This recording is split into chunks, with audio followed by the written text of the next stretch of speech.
Et donc, une des urgences pour nous est d'améliorer les logements de tous les habitants de ce logement passoire. Il y en a 28 millions en France. C'est un énorme chantier. Nous devons l'entreprendre pour réduire les émissions de CO2, pour réduire la précarité énergétique, pour créer les emplois et pour améliorer la vie. Ça, c'est un premier grand chantier.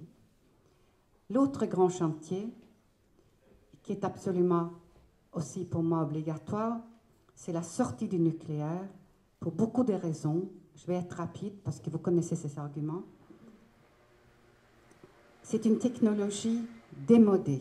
C'est une technologie du temps où on pensait que les ingénieurs allaient résoudre tous les problèmes de l'humanité.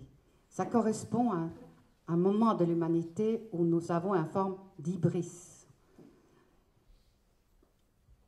Aujourd'hui, dans le monde, il ne s'installe que 4 ou 5 réacteurs par an. Que vaut un réacteur nucléaire? Le dernier modèle, l'EPR, on a vu pour la Finlande, c'est 5 milliards. Un modèle plus simple, c'est peut-être 4.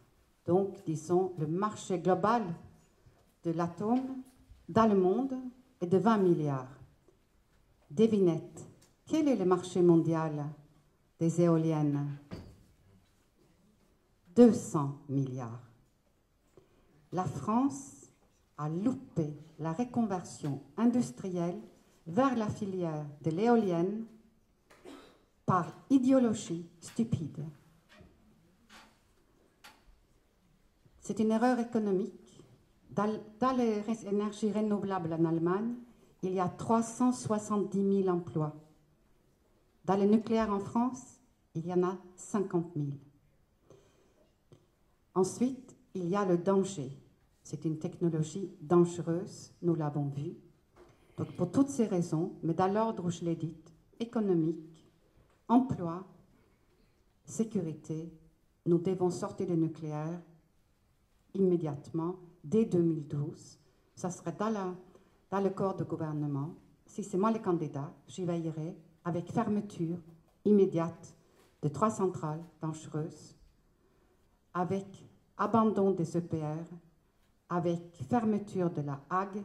On va aussi mettre fin au mythe comme quoi on retraite les déchets nucléaires. On ne les retraite pas, ce n'est pas vrai, on va arrêter ça. Et puis, il y a aussi l'ITER.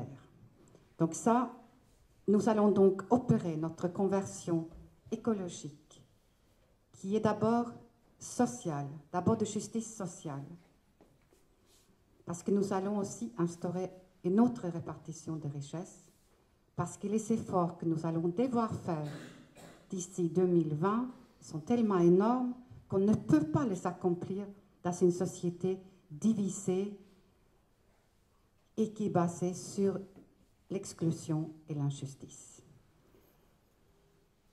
Il faut financer le projet de la reconversion écologique. Je peux vous l'esquisser rapidement, mais vous allez me dire combien de temps je vais parler. Je prends 5 minutes pour esquisser comment on va financer la reconversion écologique. Parce que vous allez me dire, tout ça c'est bien beau, mais ce n'est pas réalisable.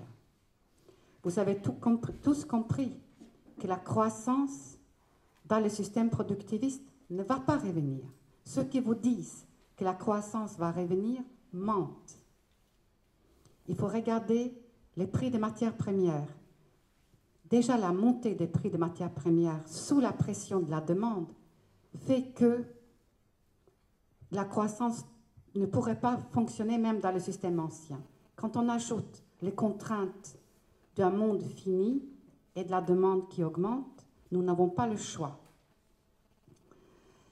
Donc, il faut abandonner l'idée qu'on pourrait retrouver une forme d'essence sociale par la croissance. Il n'y a que nous qui pourrions apporter cette croissance, pas la croissance verte, pas la croissance de la transformation écologique.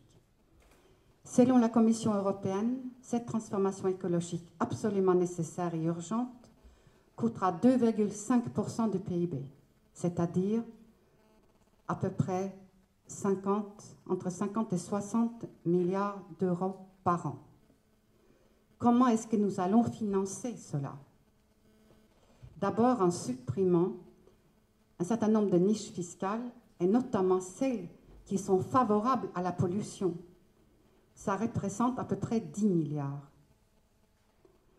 Ensuite, dans le coût de ces 2,5% du PIB, ou dans les 50 milliards, il y a tout ce qui peut s'amortir, qui est économiquement rentable. L'État ne va pas financer l'isolation de la villa de Liliane Bettencourt. Ça, elle peut le faire elle-même. On peut donc imaginer qu'on interdit la mutation de la propriété si les travaux d'isolation ne sont pas faits. Et puis, on met en place un système de financement pour des travaux nécessaires, sous forme de garantie, sous forme de prêts bonifiés. On fait une espèce de livret. Vous savez que l'épargne en France, le flux net d'épargne est de 80 milliards par an. Nous, pour financer la transformation écologique, qui peut être rentable, il nous faut 35 milliards. Donc, ça, on fléchera avec des mesures incitatives une partie de l'épargne. Et je ne vais pas vous cacher que la France aujourd'hui est dans une situation financière désastreuse. Vous connaissez l'état de nos finances, un endettement qui égale plus de 80% de notre PIB. Ce déficit est structurel parce que les impôts ne sont pas assez élevés.